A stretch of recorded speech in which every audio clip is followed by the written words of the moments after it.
Selamat datang. Sebelum dimulainya acara, kami selaku tim kesehatan dan keselamatan kerja akan menyampaikan Safety Induction. Safety Induction ini merupakan implementasi dari Undang-Undang Nomor 1 Tahun 1970 mengenai keselamatan kerja. Luangkan waktu sejenak untuk menemukan pintu keluar terdekat. Potensi bahaya yang ada pada kawasan ini adalah kebakaran dan gempa bumi. Apabila munculnya asap atau getaran secara tiba-tiba, harap tetap tenang dan jangan panik. Perhatikan langkah Anda ketika menuju pintu keluar dan lindungi kepala Anda.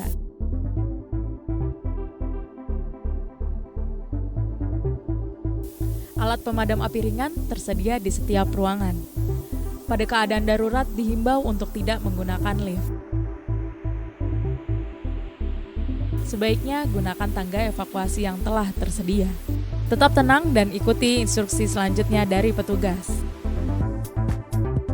Titik kumpul terdekat terletak di depan pos pemadam kebakaran. Saat berada di studio teater ini, Anda perlu memperhatikan hal-hal berikut. Dilarang makan dan minum di dalam ruangan. Dilarang menggunakan rokok atau rokok elektrik bentuk lainnya di dalam ruangan. Perhatikan dan ikuti rambu-rambu yang ada. Perhatikan barang bawaan Anda dan buang sampah pada tempatnya. Dilarang membawa narkoba, minuman keras, senjata api, dan senjata tajam. Saat acara ini selesai, semua aturan keselamatan yang disampaikan di awal tetap berlaku di seluruh kawasan Taman Ismail Marzuki. Terima kasih atas perhatiannya. Salam keselamatan.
Saya bisa berkumpul dengan kalian semua yang hadir di Jakten Opening Night 2023 Karens.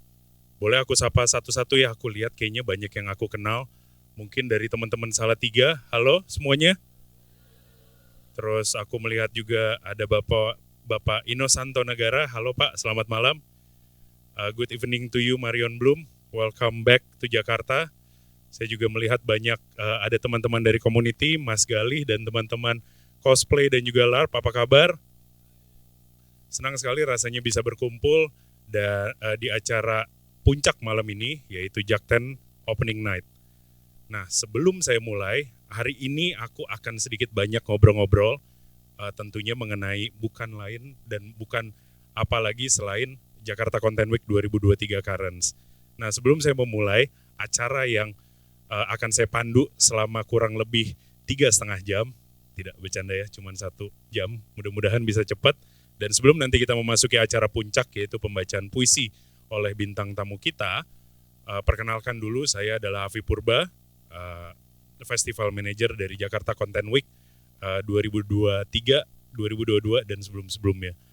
Jadi mudah-mudahan kita bisa menikmati sama-sama sesi ini dengan baik. Nah, ngomongin tentang Jakarta Content Week ya, jadi atau yang kita sama-sama tahu namanya atau kita sering sebut sebagai Jakten.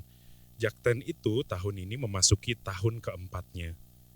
Apabila kita bandingkan sama-sama atau lagi aku dengan timku, Jakten ini jika dibandingkan dengan festival literasi yang lain ataupun konten kreatif festival yang lainnya, tentunya umurnya masih kira-kira seumur jagung, masih sangat belia. Nah, dan masih sebenarnya memiliki waktu yang panjang untuk tumbuh dan berkembang. Namun, meskipun masih menyusun langkah satu persatu, seperti layaknya baby step atau bayi yang baru mau berjalan, setidaknya ada beberapa atau sejumlah titik yang berhasil kami capai dalam waktu rentan tersebut. Sejak penyelenggaraan Jakarta Content Week pertama pada tahun 2020, kami telah menghadirkan lebih dari 1.000 pembicara dari berbagai negara.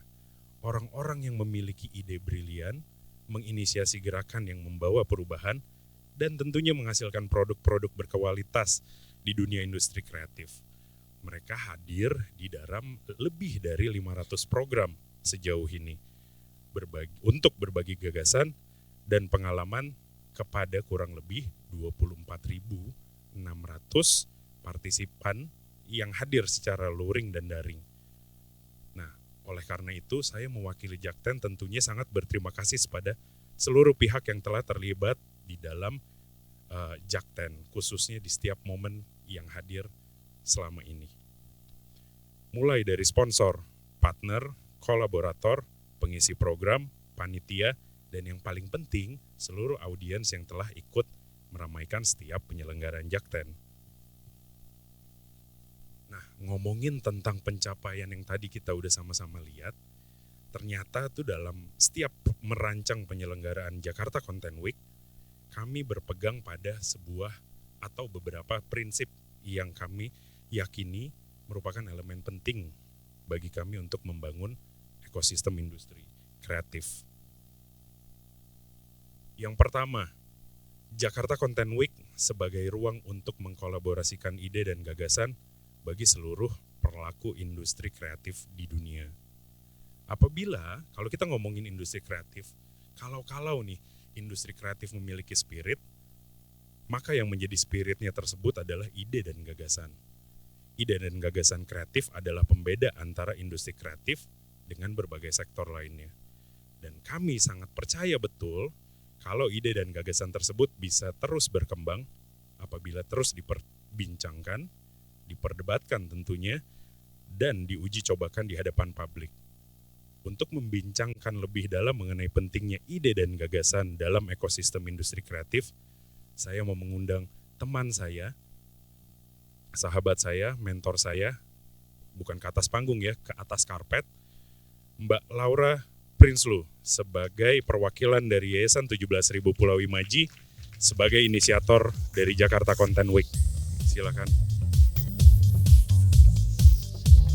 Karpet, Mbak. Silakan.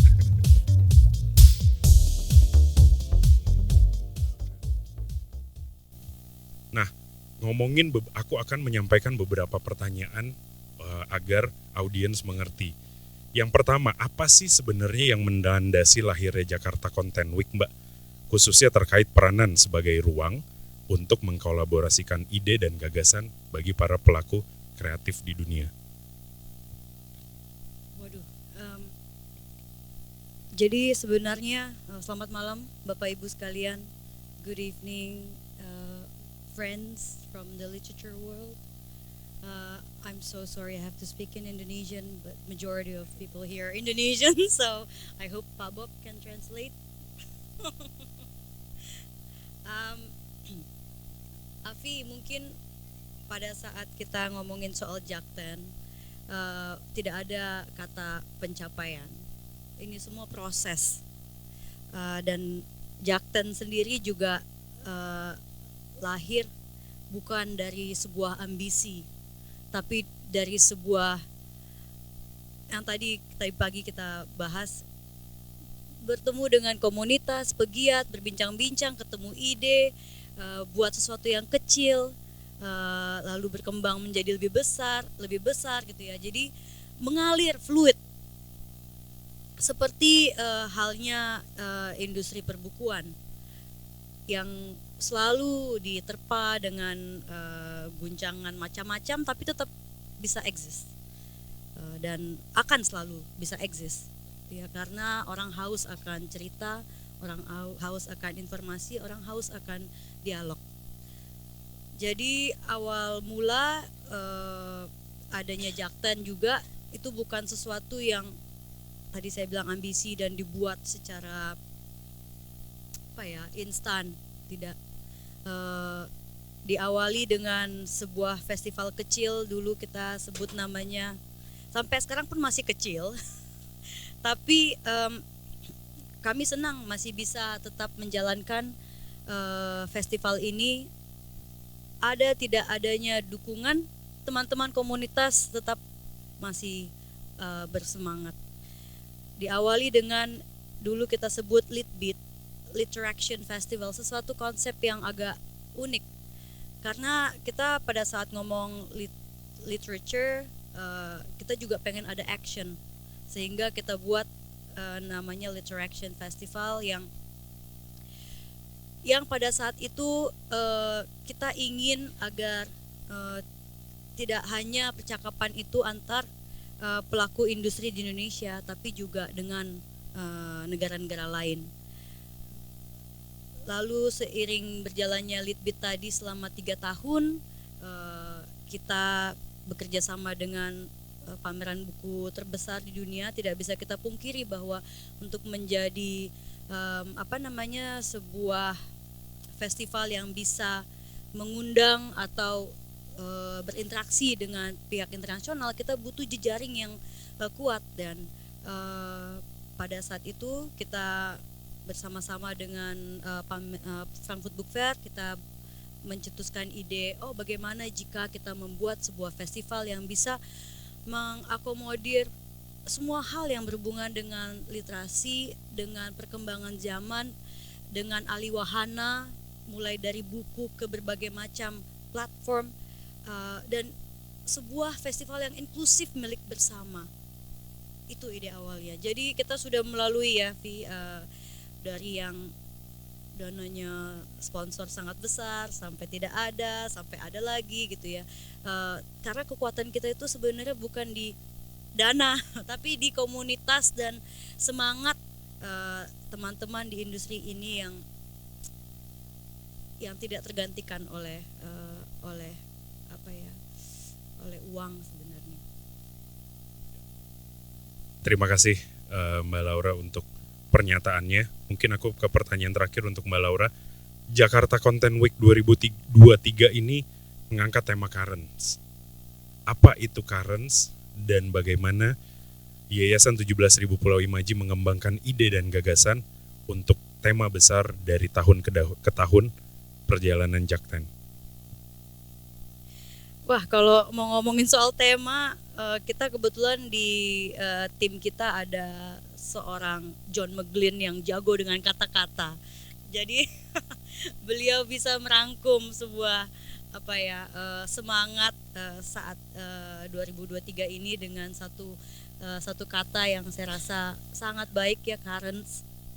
Currents itu bisa arus, bisa juga saat ini, dan kita ingin agar literatur itu bisa relevan dengan situasi saat ini, dengan dinamika yang kita alami, dengan situasi global juga, dengan isu-isu global juga kita ingin agar kita bisa relevan dan literasi bisa bagian dari aksi kemanusiaan. Terima kasih Mbak Laura, aku minta tepuk tangannya untuk Mbak Laura. Setelah bercerita sedikit banyak mengenai elemen pertama bagi Jakten atau prinsip utama dalam Jakten, kita masuk ke elemen kedua yang menjadi pertimbangan tim kami di Jakarta Content Week untuk merancang setiap program di tahun ke tahun. Elemen kedua yang selalu kami jadikan pertimbangan dalam merancang setiap sesi Jakarta Content Week adalah visi untuk menghadirkan sebuah hub bagi ekosistem industri kreatif, khususnya di wilayah Asia Pasifik. Peran Jakarta Content Week untuk mewujudkan Jakarta dan Indonesia sebagai hub industri kreatif di wilayah Asia Pasifik, seperti yang tadi Mbak Laura sampaikan, ini membutuhkan kerjasama lintas negara. Selama 4 tahun penyelenggaraan Jakarta Content Week, kami telah berhasil berpartisipasi dengan berbagai pihak di lebih dari 70 negara. Jerman adalah partner utama kami dalam mewujudkan hal tersebut. Maka dari itu saya undang teman saya kedua, Claudia Kaiser, yang merupakan Vice President dari Frankfurter Buchmesse.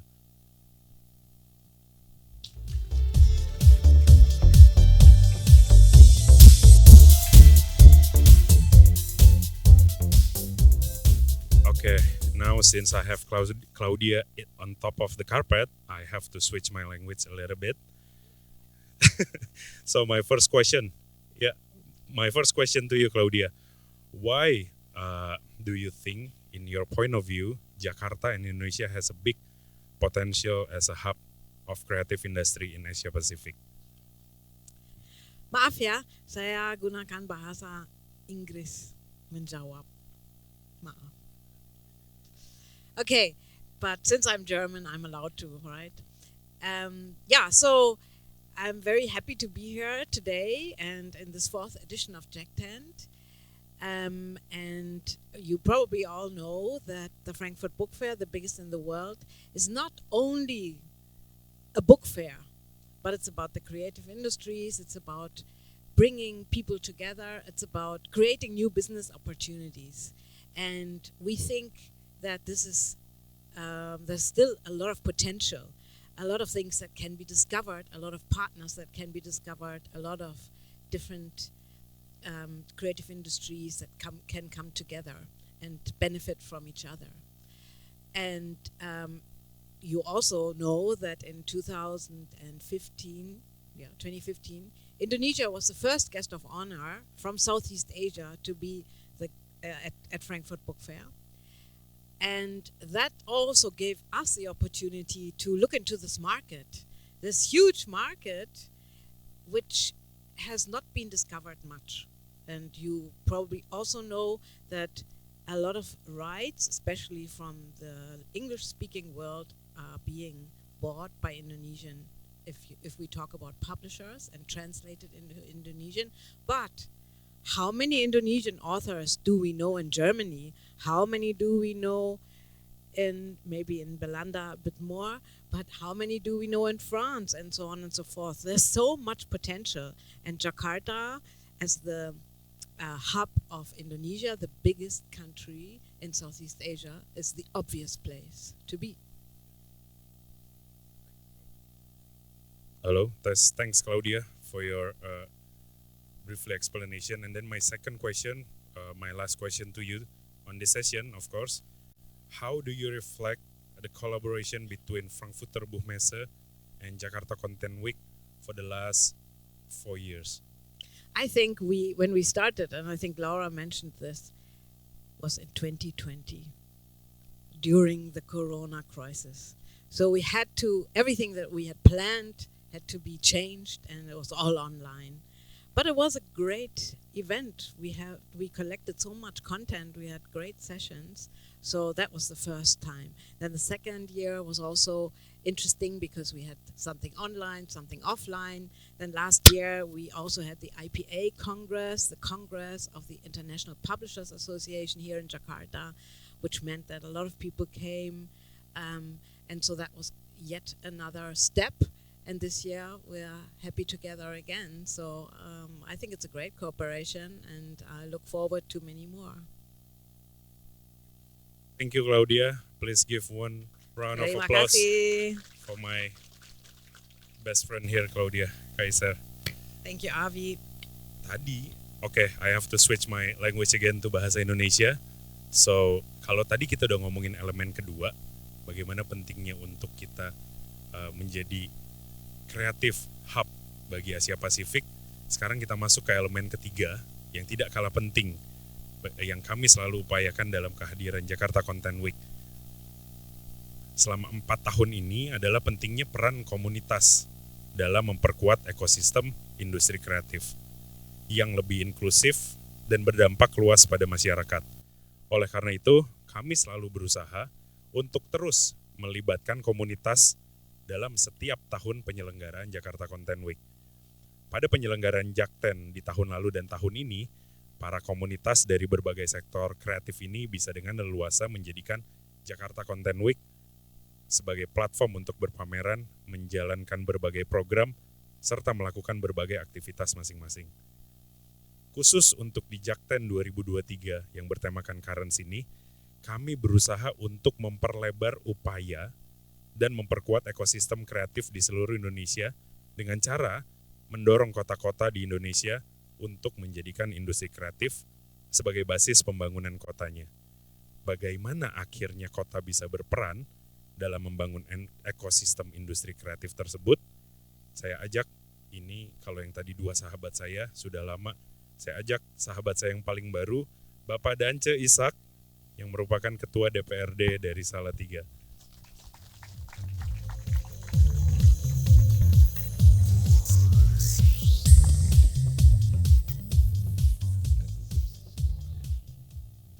Oke, selamat datang di Jakarta, Bapak Dance. Oke, aku ada beberapa pertanyaan, Pak. Yang pertama, saat ini Salatiga sedang berupaya menjadi salah satu kota literasi di Indonesia. Apa sih Pak sebenarnya yang melatar belakangi gagasan ini? Baik, terima kasih. Jadi mungkin ada yang sudah pernah ke Salatiga atau ada yang belum. Salatiga adalah sebuah kota kecil di Jawa Tengah, agak dingin, kalau di sini panas banget. Di sini mataharinya 3, kalau di sana mataharinya 1 saja.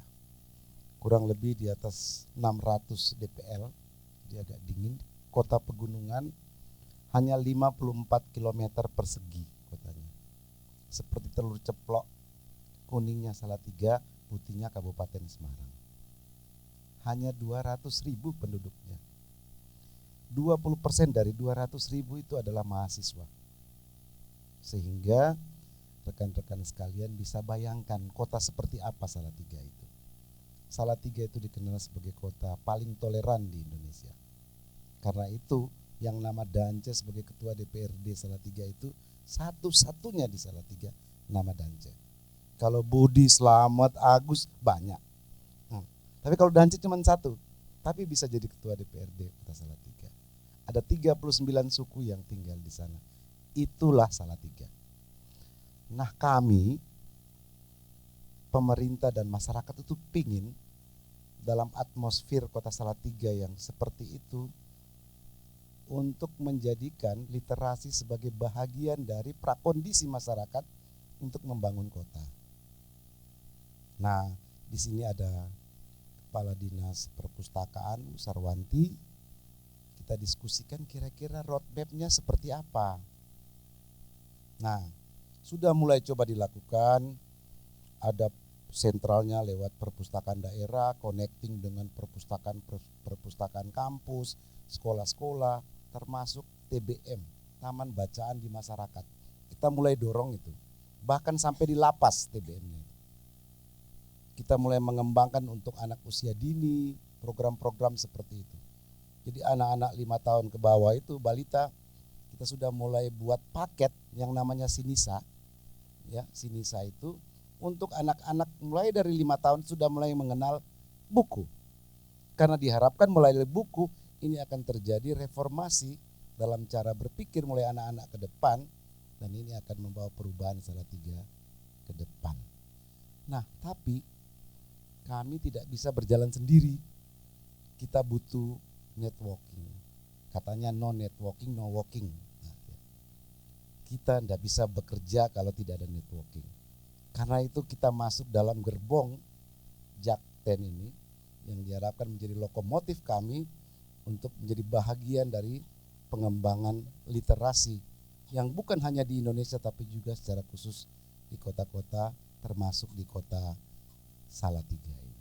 Ke depan kita berharap bahwa bukan hanya Salatiga yang menjadi bagian dari perjalanan panjang Jakten ini, mudah-mudahan ini akan kolaborasi dengan berbagai banyak kota-kota di Indonesia sehingga perluasan ide ini terus dan menjadi bagian dari perubahan Indonesia.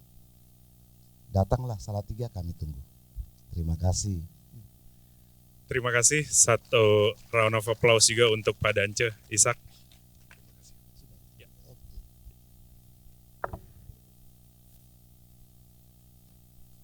Itu tadi merupakan elemen ketiga. Nah, berbicara tentang elemen terakhir, yang gak kalah pentingnya dengan 3 elemen yang di awal, bagi kami adalah Jakarta Content Week hadir untuk menyuarakan nilai-nilai kemanusiaan. Pertanyaannya, apa fungsi dari kita menghadirkan buku? Mengolah makanan, menyiarkan konten digital, menampilkan pameran visual, memutar film, dan lain sebagainya kalau tidak untuk bicara tentang manusia. Kalau tidak untuk meningkatkan kualitas hidup kita sebagai manusia.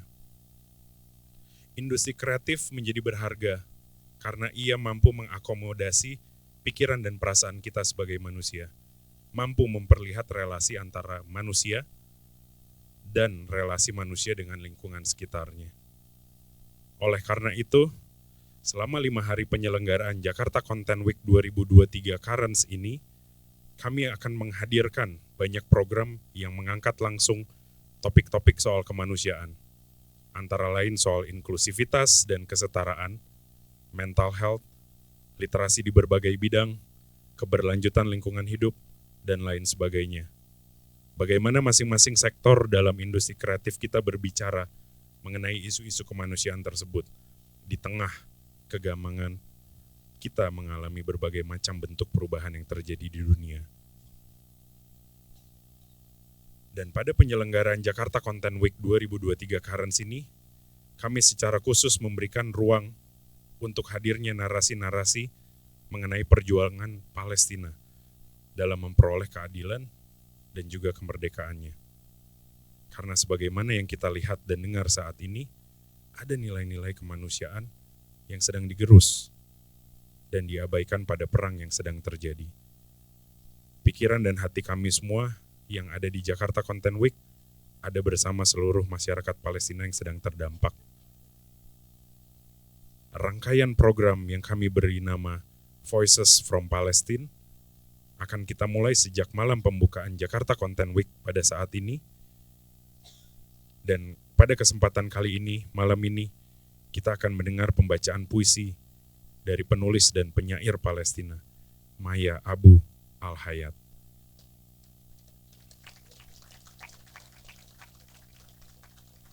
Maya Abu telah berkenan terbang dari Palestina ke Jakarta untuk berbagi dan berdiskusi dengan kita. Selain itu, kita juga akan mendengar pembacaan puisi dari Aan Mansur dan juga Rebecca Kesia yang akan membacakan puisi-puisi penyair Palestina yang telah diterjemahkan ke dalam bahasa Indonesia. Maya, Aan, dan Becca, saya persilahkan. I'm so glad to be here. Thank you very much. You know, since the 7th of October, Israel killed and bombed hospitals, houses, schools, and shelters.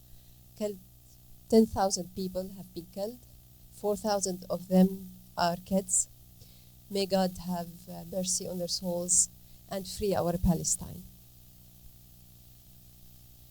سيرة ذاتية لخوفي.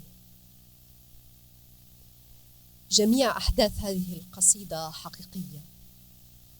عشت 26 عاما في فلسطين. لم أنتمي لفصيل سياسي. لم أفرح لتفجير. لم أدعو أحدا لنصرة أحد. لكنني فقدت حبيبي برصاصة في الرأس. أنقذتني مكالمة هاتفية من الموت برصاصة في رأسي. انفجرت غرفة نومي وأنا أراقب الرصاصات المتطايرة من خلف باب الخزانة. اعتقلت على حافة الطريق. اعترضت طريق سيارتي دبابة 20 مرة. مشيت 10 ساعات بين الجبال لأعود إلى بيتي وأعادني الجنود. مررت 2500 مرة عن حاجز. استنشقت مسيلة دموع كاملة سقطت بين رجلي. مسيلة أخرى استنشقها أطفالي داخل سيارة. بدلت زجاج السيارة 3 مرات في شهر واحد. تركت بيتي عدت وكنست الزجاج عن السجاد والوسائد. عشت 6 أشهر متواصلة في حظر تجول عدا كورونا. تنزهت في المقابر برفقة صديقاتي العاشقات. عددت الرصاصات المنهمرة في حينا لأنام. عرفت أنواع الطائرات من صوتها، صنف القنابل من دخانها، رائحة الخوف من رائحته. خرجت وعدت وأكلت وتعلمت وغسلت واستحممت وأحببت وولدت وفق التقارير الإخبارية في نشرات الأخبار.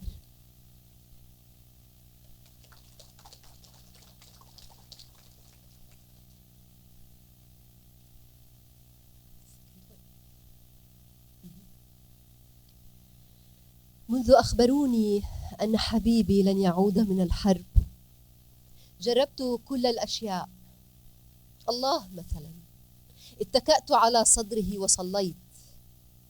ومرة وإلى الأبد عرفت أن حبيبي لن يعود، وأنه إن عاد لن يعرفني.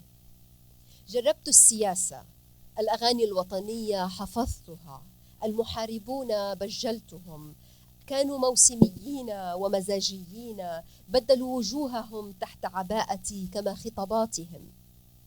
ومرة وإلى الأبد عرفت أن حبيبي لن يعود، وأنه إن عاد لن يعرفني. منذ أخبروني أن حبيبي لن يعود من الحرب وأنا أدون أسماء أولادنا في القصائد والغيمات، أسجل تواريخ ميلادهم، نمر أحذيتهم والقصائد التي يحفظون. ومرة وإلى الأبد عرفت أنهم كلهم لن يعودوا من الحرب، وعرفت أنني أيضا لن أعود.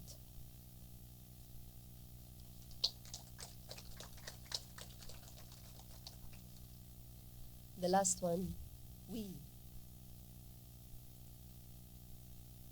نحن الذين نرفع أعلامنا في كل مناسبة، الذين نذكر فلسطين 20 مرة في الجملة الواحدة، الذين نخاف من الضحك لفترة طويلة ونشعر بالذنب لأفراحنا الصغيرة والعابرة. نحن الملاحقين بهوياتنا، بأماكن ولادتنا، وتحديدا بالأرض التي سندفن فيها، طيبين واللئيمين والأبطال والعنيدين، أول القتلى وآخرهم إن لزم الأمر، وطنيين وعاطفيين، ونبكي دائما نبكي على الأطفال الذين لا نعرفهم حين يمرون حتى وهم يبتسمون لنا، وهم يلعبون وهم يسألون كثيرا وهم يثيرون الغضب. نحن الذين كشفنا مصائرنا باكرا نبكي دائما نبكي على المراهقين الواقفين أمام بيوتهم آمنين يوزعون الإشارات والرسائل ويلعبون لعبة الرجال.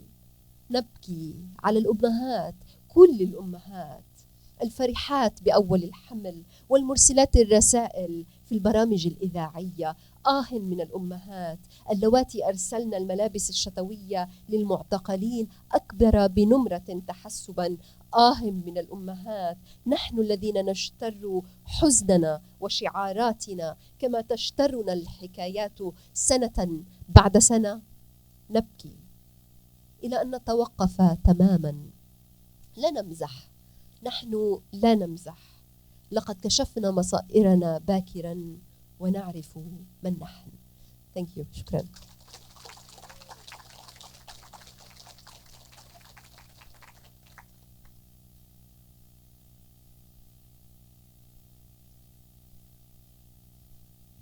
Selamat malam.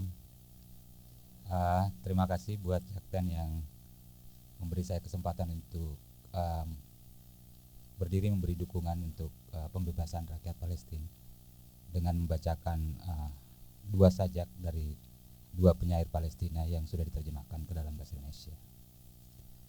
Puisi pertama dari penyair Jabra Ibrahim Jabra. Penyair ini dilahirkan di Bethlehem pada tahun 1919. Ia hijrah ke Baghdad karena serangan Israel terhadap Palestina pada tahun 1948. Selain menulis puisi, dia juga seorang novelis, perupa, kritikus sastra, dan penerjemah. Ia menerjemahkan antara lain karya-karya T.S. Eliot dan Shakespeare. Terjemahannya atas karya-karya Shakespeare dianggap sebagai terjemahan paling cemerlang dalam bahasa Arab. Jabra Ibrahim Jabra. Dalam pembuangan di padang pasir.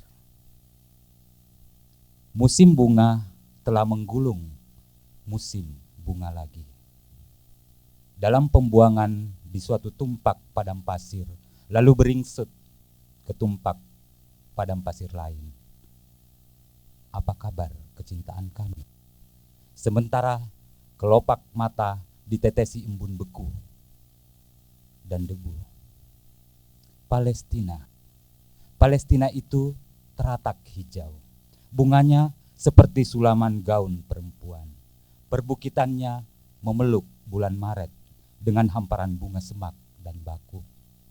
Bulan April dengan ledakan kembang yang merekah, bak pengantin hari kemarin. Mei penuh sipongang, lagu pedusunan yang dinyanyikan tengah hari di bawah teduh, bayang agak kebiru-biruan. Di bawah teduh, batang zaitun di lembah. Dan sementara ladang-ladang menjanjikan tuai, kita nanti pula janji bulan Juli dengan tari di tengah suasana gembira panen. Wahai tanah masa kanak, kini kau seperti impi di bawah naungan pohon jeruk di antara batang-batang badam di lembah. Ingatlah pada kami yang ngembara di antara jerat duri di padang pasir, mendaki karang-karang pegunungan, ingatlah kami. Kini, walau kau dipasung hiruk pikuk kota, jauh dari padang dan laut, ingatlah kami yang bermata penuh debu, tak terbesikan sempat dalam pengembaraan yang tak habis-habis ini. Mereka lunyah-lunyah padang kembang di lereng perbukitan di sekitar sini. Mereka ledakkan rumah demi rumah sebelum sempat berbenah. Di antara bata berserak potongan jenazah. Di depan kami terbuka gulungan padang pasir dan lembah yang menggeliat kelaparan. Dan bayang-bayang biru yang berantakan jadi serpihan duri merah, terbungkuk sepanjang onggokan jenazah yang terlantar jadi makanan tengah hari burung elang dan gagak. Dari bukit, kaukah itu malaikat yang bernyanyi pada gembala tentang damai atas buana dan budi pekerti asri antara manusia? Hanya maut yang gelak-gelak melihat ada tulang rusuk orang terapung dalam jeroan binatang buas. Dan dalam tingkah meningkahnya, tawa bahak kekeh-kekeh peluru sang maut menari gembira berturut di atas deretan kepala wanita yang nangis terseduh-seduh. Tanah kami zamrud. Cuma dalam pembuangan di padang, sesudah musim bunga menggulingkan musim bunga lain, debu menggasak muka kami. Jadi, apa kabarnya kecintaan kami? Sementara kelopak mata dan mulut kami diliput embun beku dan debu. Terjemahan Taufik Ismail. Sajak kedua dari penyair Mahmud Darwish. Seperti kita tahu, dia seorang penyair nasional Palestina yang menggunakan Palestina sebagai metafora bagi surga yang hilang, kelahiran dan kebangkitan kembali, juga keterusiran dan eksil.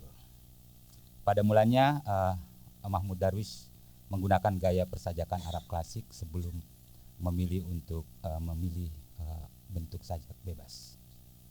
Ini salah satu sajak pendek dari Mahmud Darwish. Bangga dan murka. Kampung halamanku, bagai Raja Wali menukik lewat jeriji sek. Paru runcingmu mencucuk mataku. Menjelang maut yang kumiliki adalah rasa bangga dan murka. Warisanku, jantungku, biar ditanam jadi pohon kayu. Dahiku, tempat unggas bertengger. Aku tak pantas jadi sayap Raja Wali. Biarkan aku jadi gejolak api. Kampung halamanku, kami lahir dan besar dalam lukamu dan makan buah pepohonanmu seraya menyaksikan lahirnya fajar. Wahai Raja Wali yang terbelenggu, wahai maut yang dicari sejak dulu, paru runcingmu masih membenam di mataku serasa pedang yang menyala. Tak pantas aku jadi sayapmu anggun. Menjelang maut yang kupunya hanya rasa bangga dan murka. Terjemahan Taufik Ismail. Terima kasih.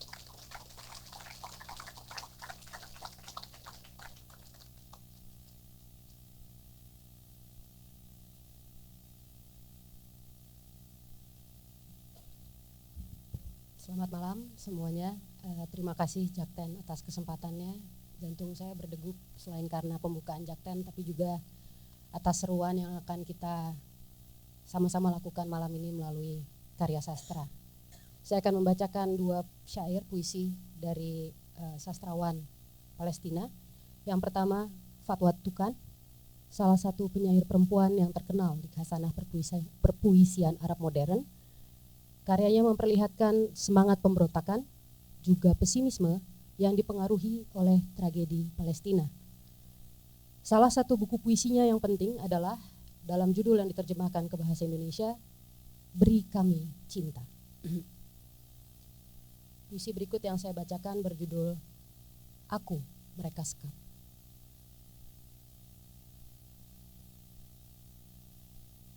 Aku mereka sekap dalam sel yang gelap.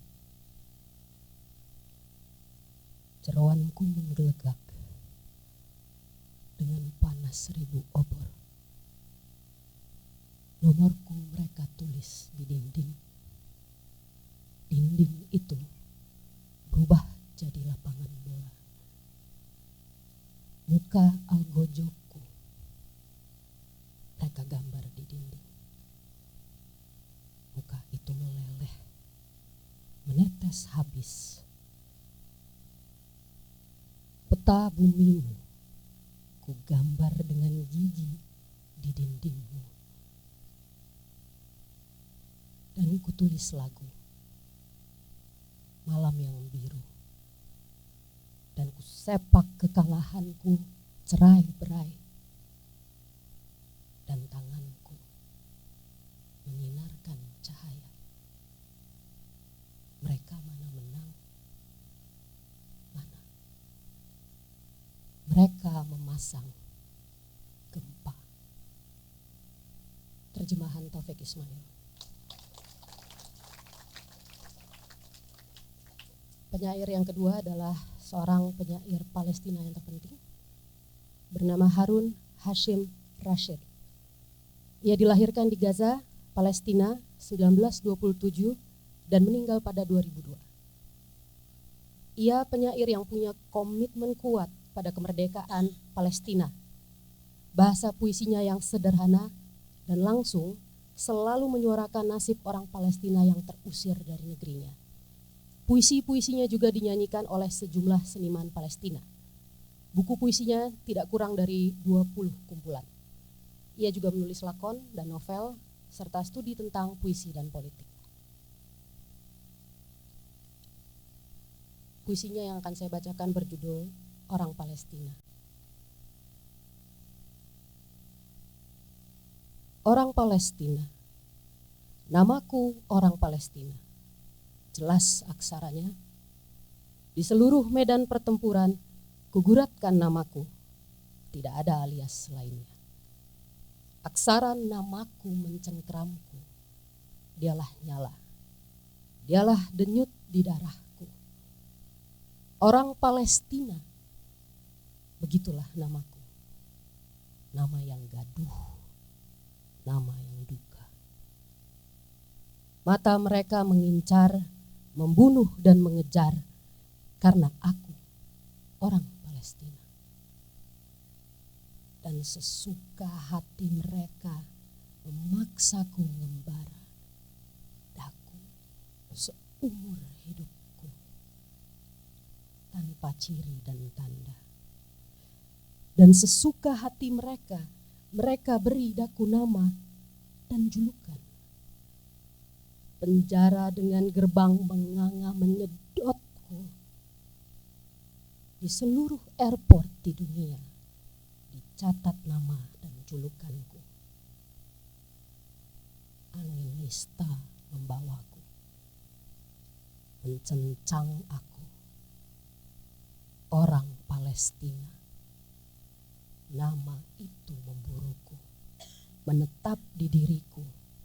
Orang Palestina nasibku. Nama itu bergantung di kudukku, menggelegakkan darahku. Orang Palestina aku, walau mereka menginjak badanku, menginjak namaku. Orang Palestina aku, walau mereka mengkhianatiku dan meludahi cita-citaku.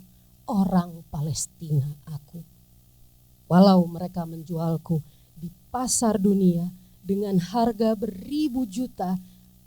Orang Palestina aku, walau kegantungan dihalau aku.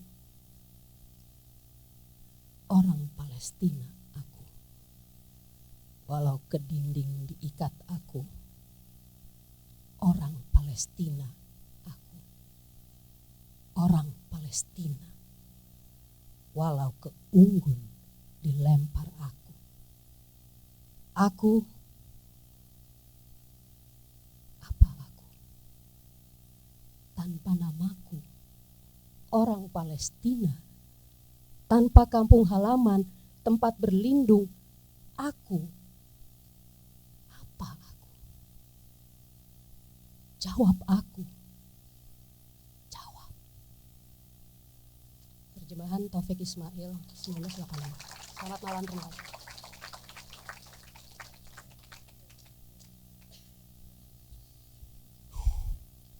Terima kasih saya ucapkan sekali lagi untuk Maya, Bang Aan dan juga Mbak Beka atas pembacaan puisi yang sangat luar biasa.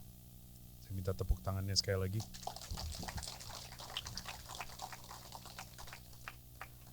Melalui sesi yang indah itu pula, saya selaku Festival Manager dari Jakarta Content Week 2023 Currents secara resmi membuka rangkaian acara di 5 hari ke depan. Semoga kita dapat bersama-sama berdiskusi, mengangkat tema-tema isu kemanusiaan, dan tenggelam dalam diskusi yang sangat menarik mulai besok sampai hari Minggu.